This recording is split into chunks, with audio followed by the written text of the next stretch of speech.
One day, Rizal saw Seiko passing by the legation in one of her daily afternoon walks.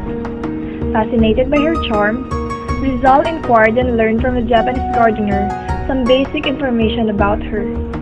The next day, Rizal and the Japanese gardener waited at the legation gate for Seiko, acting as a go-between and interpreter.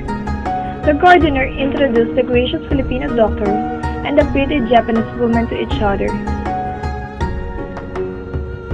The gardener's role as intermediary was cut short.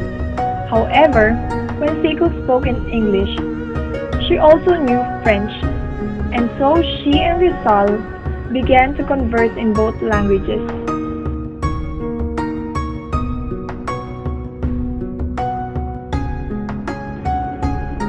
Oseisan, as Rizal fondly called Seiko, voluntarily acted as Rizal's generous tour guide.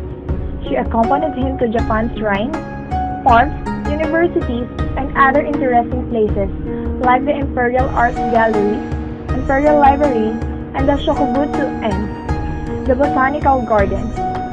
Serving as his tutor and interpreter, she helped him to improve his knowledge of the Japanese language, Nihongo, and explained to him some Japanese cultural elements and traditions like the kabuki plays.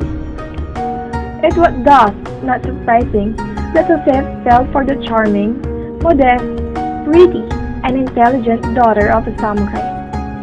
Seiko subsequently reciprocated the affection of the talented and virtuous guest who, like her, had deepest interest in the arts.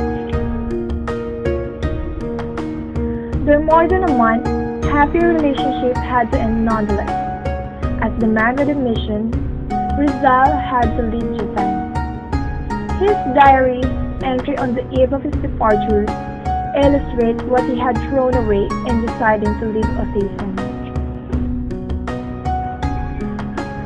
As if talking to Seiko, Rizal affectionately addressed this part of his diary entry to his Japanese sweetheart. On board the steamer Belgique, Rizal left Japan on April 13, 1888, never to see Seiko again. In 1897, a year after Rizal's martyrdom, Seiko married Alfred Charlton, British chemistry teacher of the First School in Tokyo. Mr. Charlton died on November 2, 1915, survived by Seiko and their child Yuriko.